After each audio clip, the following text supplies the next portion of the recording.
How's it going, everybody? Thank you very much. I always appreciate you watching. I'm Orlando Ruiz Jr. Welcome to my top 10 most anticipated movies of 2025 list. I'm going to try to keep this short and sweet, so let's get started with number 10. That is Wake Up, Dead Man, a Knives Out mystery. I enjoy a good mystery flick. Knives Out, to me, was one of the best movies of 2019, and I enjoyed the sequel that came out.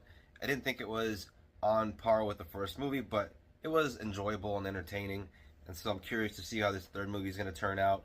Daniel Craig is awesome as Benoit Blanc, and I enjoyed watching him as James Bond, but since he's not Bond anymore, it's just cool to see him play another character that is fun to watch on screen. Number 9 on this list is Captain America Brave New World. I love the first three Captain America movies. The second one is my favorite.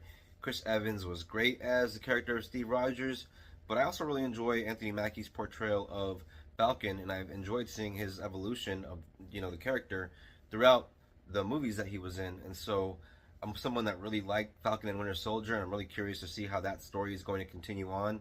And this being the fourth Captain America movie, but the introduction of a new Captain America, yeah, I'm curious to see how they're going to pull it off, but more excited about the old school spy thriller aspect that the trailer seems to look like, and looks like the closest thing we're going to get to something like Winter Soldier. At number 8, we have Karate Kid Legends. I love the first two Karate Kid movies. They're classics. I even enjoy the third movie, which isn't on the same level the first two, but still a lot of fun. We won't talk about the fourth movie, the Hilary Swank movie, but that 2010 remake, it was okay. I saw it at the drive-in with the family, but it's never going to be the classic that the 84 movie was, and I am really just more excited about seeing Ralph Macchio back on screen. It's been a long time. My Cousin Vinny days and the Karate Kid days, they were a long time ago. And so, yeah, I'm looking forward to seeing Jackie Chan back on screen. Haven't seen him in a movie in a while in the theater. And even though Ralph Macchio isn't a real martial artist, he's an actor playing a martial artist, it's still fun to see the character of Daniel LaRusso. The idea of him back on the big screen is kind of thrilling to me because I've been following Cobra Kai. It's not the best show, it's entertaining.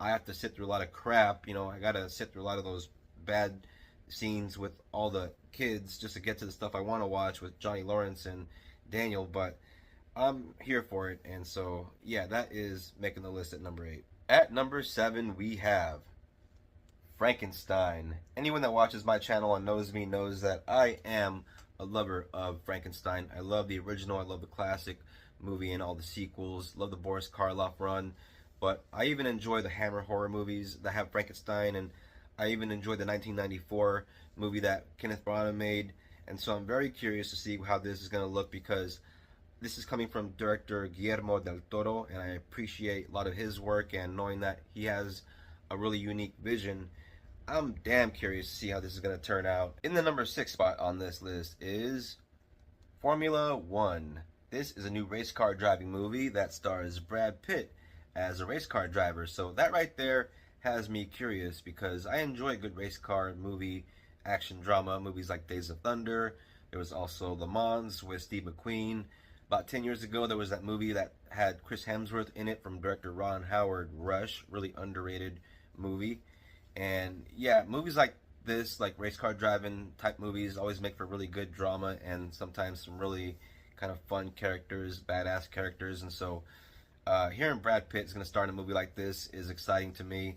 The guy usually makes pretty good movies. In the number 5 spot on this list, Sinners. This is a movie that I'm very much looking forward to. I enjoy Ryan Coogler as a director, and I enjoy his work very much. I love Fruitvale Station, Creed, Black Panther is a very good movie too, and so yeah, I'm curious to see what he does with this because you got a period movie, you got Ryan Coogler reuniting with Michael B. Jordan. They always make good movies together, but more importantly, I'm a horror fan, and I'm a big fan of the subgenre of vampire movies in horror, and so very, very curious to see what this movie is going to look like being a period movie. And you have Michael B. Jordan playing two roles, playing the double role thing, and so you also have Haley Steinfeld in there, and yeah, I'm a sucker for a good vampire movie. Number 4 on the list is Michael. I am very much looking forward to this movie. I am a child of the 80s. Growing up back in the day, watched a lot of MTV, so I was very familiar with all the videos and a lot of the live performances. Got to see them happen when they happened, like live on TV for the first time when they aired, and got to see a lot of the stuff that evolved on the news in terms of all the scandalous, like controversial stuff that I am very kind of curious to see how they're going to handle in the film, because usually Hollywood tends to kind of water down certain things and tries to kind of whitewash, history. But we'll see how the movie handles it. Number 3 on my list is The Alto Knights. I'm a sucker for a good mob movie. This movie was actually on the list last year, but it didn't come out, and it was number 1 last year on my list. But there are other movies that are coming out this year that I gotta say have beat this in terms of excitement. But it's still a movie that I'm very much looking forward to, which is why it's as high as number 3, because I'm a fan of Robert De Niro. I'm curious to see what him playing double roles is going to look like, and I am a bit worried about that because you're watching the trailer and seeing him talking to himself, and it's just De Niro talking to another De Niro wearing like a fake nose, and he usually, has the same kind of cadence in his voice, and same kind of thing here. It sounds like the same guy talking to himself because, he has the same voice as the other character that he looks like, and so I'm just hoping that's not going to take me out of the movie. But because it's coming from Barry Levinson, the director of Rain Man and Wag the Dog and Sleepers, very underrated movie from '96. I'm looking forward to this movie. I'm a sucker for a good mob movie, and plus it's written by Nicholas Pileggi, who wrote Goodfellas and Casino, so I'm there for it. In the number 2 spot on the list, I have Mission Impossible Final Reckoning. I love these movies. I saw the first one in the theater back in 1996. Thought it was great. I think Brian De Palma knocked it out of the park directing that movie. I even enjoyed the second one. That was a fun time at the theater. I know it's on the cheesy side, but I still enjoy it because it's a John Woo movie, and that's what you get when you watch a John Woo action movie. And the third one gets really good. Philip Seymour Hoffman was great as a villain, and every movie from then on, Tom Cruise just has to try to one-up himself with the stunts, and looks like the guy is literally trying to kill himself on screen for our amusement, which I am there for, because every movie gets more and more outlandish and more just outrageous with the stunts. And I really think that the 6th one and 7th one were solid. So I think with this last one in the series, I think that the pressure is really on to put on a big finale, which I know Cruise is game for, because he's a great kind of showman. And that's the thing about watching one of these movies, is you're not just watching Mission Impossible movie, you're watching a new Tom Cruise action movie, and the guy always gives it 110%. So yeah, I'm there for it because he is fun to watch on screen. But there can only be one number 1, and my number 1 most anticipated movie of 2025 is, boom, Superman, from director James Gunn, bringing us a brand new DC universe, starting with his new Superman film.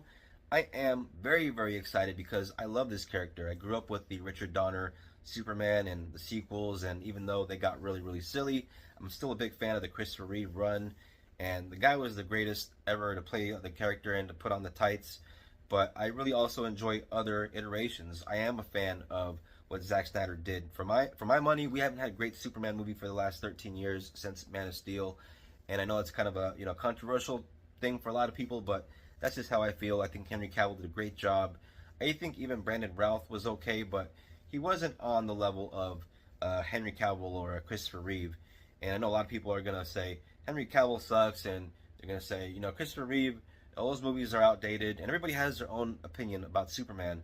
But I just want this new movie to be good. I just want it to have a fun kind of vibe about it and bring back like the excitement, the music, the theme. I want to hear that John Williams theme. That's one of the biggest selling points for me when I saw the trailer, was hearing that kind of different iteration of it, even though it was not in the classic form. Just hearing those notes really kind of got my heart to swell up. There are a lot of movies coming out this year. I understand we have a new Conjuring movie coming out. There's a new Final Destination movie coming out. We got a new Saw movie coming out. So if you're a horror fan, it's going to be a good year for horror. Last year was an excellent year for horror. And we even have a new Anaconda remake coming out this year, starring Jack Black and Paul Rudd. But thank you all very much for watching my top 10 most anticipated movies of 2025 list. I really appreciate you hanging out for a little bit. And if you're into movies and if you're into the classics, subscribe, hit the bell for notifications on reviews of classic movies coming out from me. Everybody take care of each other. Till next time, peace out and God bless.